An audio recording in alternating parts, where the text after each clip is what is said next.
Hi everybody, thank you again for being here. My name is Max Komes and I am a registered mental health counselor intern in the state of Florida. And as always, if you have any imminent mental health concerns, please reach out to a local professional or call 1-800-NAMI.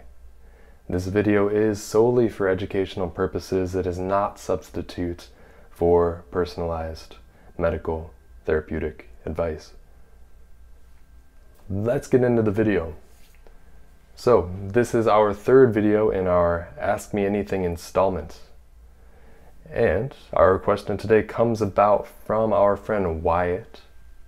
And Wyatt is a good friend and he has his own YouTube channel dedicated to self-actualization and personal development. And I will link his video below. He asks, how have your personal views on mental health changed throughout your life? And this is obviously going to get a bit personal. And the story begins when I was very young, when I was in the 3rd grade.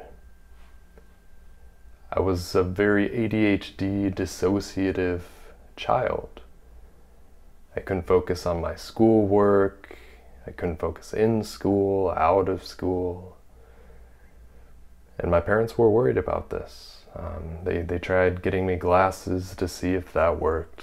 They tried eventually giving me medication. And what the doctor prescribed to me was a very low dose of what was called Concerta.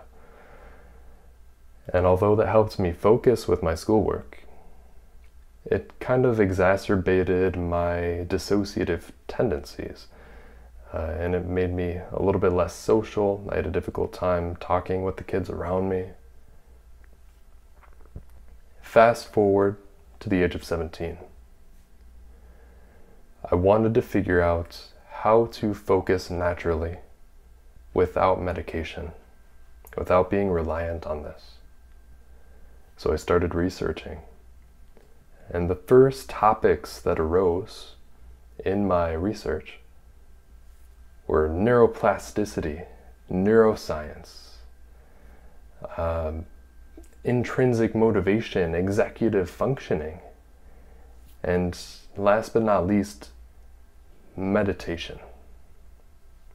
And these were all very new concepts for me. I knew nothing about that from my high school schooling or from everyday conversations. This was completely new to me. That this concept of my brain is neuroplastic, that it constantly shifts and morphs depending on what I'm watching and how I interact and what I think and what I learn and what I hear. Constantly changing. This was a big aha moment for me. I didn't have to, like my younger self, be unfocused.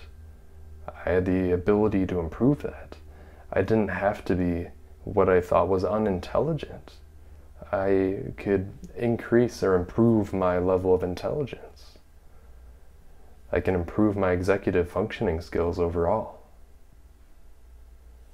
And as I dove into meditation practice, I found exactly that within a couple of weeks of meditating for 15 to 25 minutes per day, I began to notice change.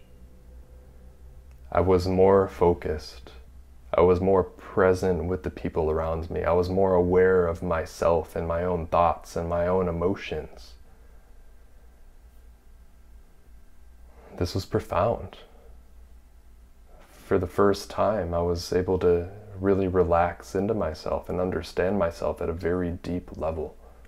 And as I continued my self-study and my book study, I learned about Buddhist concepts like impermanence and no self.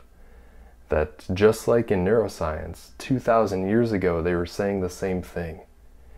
That with every interaction that we have, that with everything that we choose to do, we're a new person. With the understanding of growth mindset, I started to learn that with the challenges that I faced in my life, I could start to see them as opportunities rather than failures.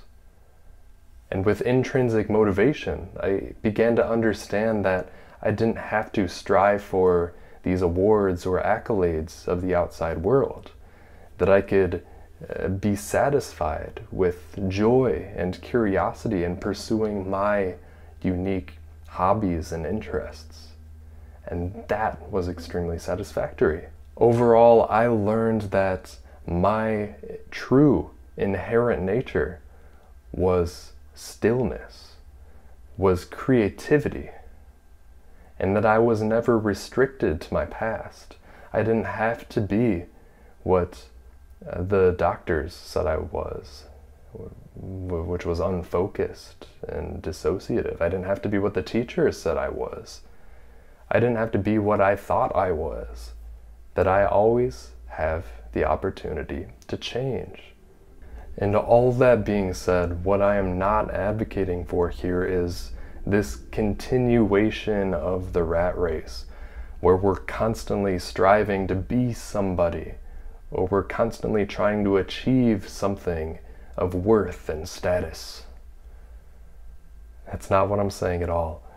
What I am advocating for is the cultivation of qualities from the inside, from a place of stillness. That no matter where we're at in our lives, that if we dive inward, we can cultivate qualities of flourishing overall, things that help us be more healthy mentally and physically. And these are things like compassion, kindness, joy, equanimity, resilience. And to loop it back around to the beginning of the story, we are never condemned to who we were in the past. We can always change ourselves to be the type of person that we want to be, for ourselves and to serve the people around us. Thank you so much for being here. Again, if you found value in this video, be sure to comment below, like, subscribe. I would really enjoy if this channel was a community space as well, where people could communicate ideas back and forth and help one another grow. Thank you for being here, and we will see you next time.